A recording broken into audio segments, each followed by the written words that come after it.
Nathan, ultimately a disappointing afternoon for Whitby Town here after being 2-0 up, going on to lose 3-2. Yeah, not the best afternoon. Not in terms of the results, certainly not. There was lots of good stuff in the game for us. We've seen the bad bits about us as well, and we've lost the game, which is the most important thing. But for spells, particularly in the first half, just like against Morpeth, we were devastating in our forward play. We've created lots of chances in the first half. Their keepers pulled off some good saves, and the turning point was the goal for them on the stroke of half time. And that's a question for us and our mentality and our experience. And as it was the second half, I'm not saying we didn't turn up. We weren't experienced enough to get ourselves through the game, and ultimately that's why we've lost it. Yeah, I mean, obviously Whitby taking the game to Bamber Bridge in the early stages, a number of early chances, Aaron Haslam and Junior Mondal in particular.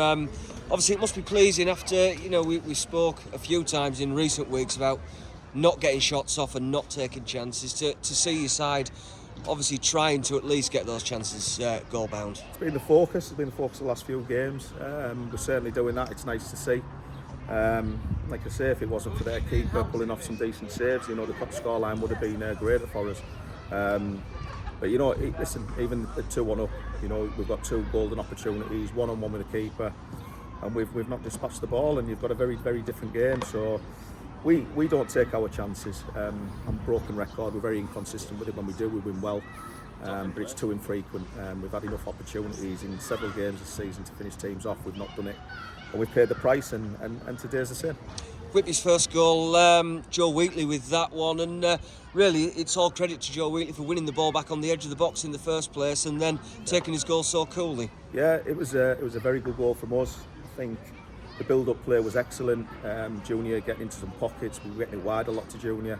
Again, we had opportunities to shoot before that, but we scored the perfect goal, and that's what we tried to do too much. It was a brilliant goal from Wheats. It was kind of slow motion. When they come off, you clap your hands. But we found ourselves in those positions quite a lot today. We've not shot in the second half, so great goal from our point of view. And at that particular point, we were well on top of the game as well. And just 7 minutes later, the second goal coming from Max Howells. That coming as a result of a Priestley Griffiths free kick from deep, centre half winning the header. Obviously, Whitby having a goal disallowed just before that from a very same position and sort of style. So yeah, is that something that's been worked on, or is it just something that happened in the day? Yeah, no, we've got that routine down to a T. We've scored enough goals like that this season off Danny. Priestley's got to get a pinpoint ball in. It's got to be the right trajectory. It was everything that. Danny nodding it down, and Max has got to time his running again. We've been working on Maxie doing that as well. So it doesn't just happen. We do work on it, and it was a brilliant finish from the kid. Yeah, and obviously Max Howells there we mentioned, a very good finish, and big positive for him. It's his 5th goal now. It's giving him, you can see the real confidence in him, can't you? Yeah, he's a young boy. He's as fit as a flea. He's got pace in abundance. He causes issues for the opposing teams. He runs in behind. He's a very good player, and it's his energy that really has an effect on the game. So he's been brilliant for us. Can't ask any more of him. His attitude's superb. We've got one more game, and hopefully can perform like that again. Yeah. Then obviously we mentioned Bamber Bridge scoring on the stroke of half time, and sort of speaking about the mentality shift after that for Whitby not going on to obviously defend that lead. Disappointing that it was really only their second chance of the first half as well. Exactly right, and we've been saying that a few times as well, haven't we?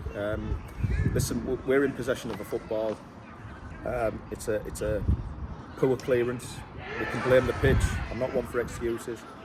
And they've gone on the attack from us having very comfortable possession. So again, our own downfall. It was a carbon copy of the Morpeth goal. Ball into a wide area, ball across goal. Not a great ball. For us not being brave enough from closing the ball down, and they've scored a deflected goal. Even at 2-1, you've got to say to yourself, based on the first half performance, if we went out and did exactly the same thing, you'd fancy us to go on and win the game. But again, it wasn't the case, and it's purely down to experience, I think. Yeah, no, obviously the level of coming on the back of a couple of chances for Whitby, where in reality you would expect probably Stephen Walker particularly to be putting those away. Yeah, and he knows that. He's got to be better. I always say we're not one to look back. We won't do that, but he knows that. He's gone in the changing room, and 2 1-on-1s for a striker, the golden opportunities. You've got to be putting them away, and this is the difference, unfortunately, between winning and losing football matches. We've got an opportunity to go 3 and 4-1 up. We don't do that. It's still 2-1. It leaves Bamber in a great position to go get the next goal, and they did that. Yeah, and a decent finish really, wasn't it, from long range, that one? But do you feel Whitby could have maybe done better in preventing that chance from coming? Yeah, without a doubt. Again, most goals are from mistakes, and we've got the ball in the left centre half position. We've played it into Colby, the left back, with no real idea of what he's going to do with it. He's played a blind ball inside, which isn't his fault. The ball shouldn't have gone to him. It was a bad decision. The kid's just got the wrong side of our midfield, and he's hit a shot. Would we have done that? I'm not too sure whether we did or we wouldn't, but they did. And they've caught Blandy, wrong-footed, and from Shane's point of view, that's his concentration. Obviously, he's got to be better. He knows that. You've got to expect the unexpected, and we didn't do, and it was a cheap goal for us. And a number of goals conceded recently as well. A bit of a bugbear, I'm sure, for yourself, coming from set pieces, and that's where the winner came from. Yeah, it's experience again. I'll keep using that word experience. It really is. Routine corner into the penalty spot. Kids won a header. It's looped over Shane, who's probably 5 yards off his line. Again, positioning.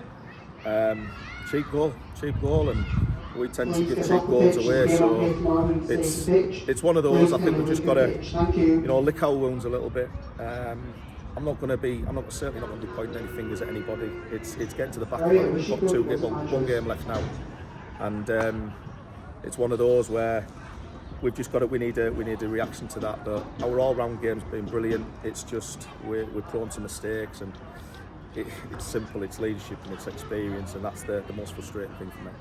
Selection-wise today, then, Nathan, obviously no Brad Fewson, no Jerome Greaves in the squad. Ben Beale's been the big one in for Harrison Beeden.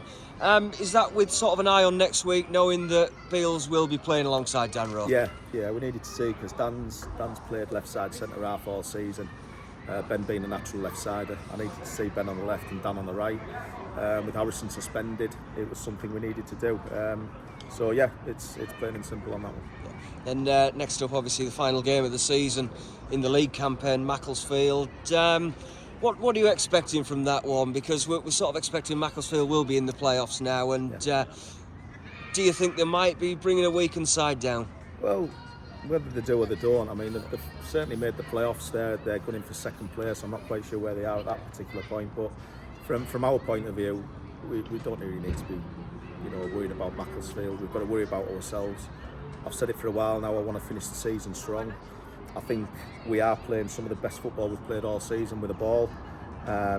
It's without the ball where we're causing our issues, and there's not a better team to do it against than a team like Macclesfield in front of a big crowd at home. And to thank the fans for what's been a relatively strong season for us. We've tailed off a little bit, there's no doubt about that. But we need to finish the season strong and give the fans a big thank you, I think. Yeah, absolutely. Cheers, Nathan.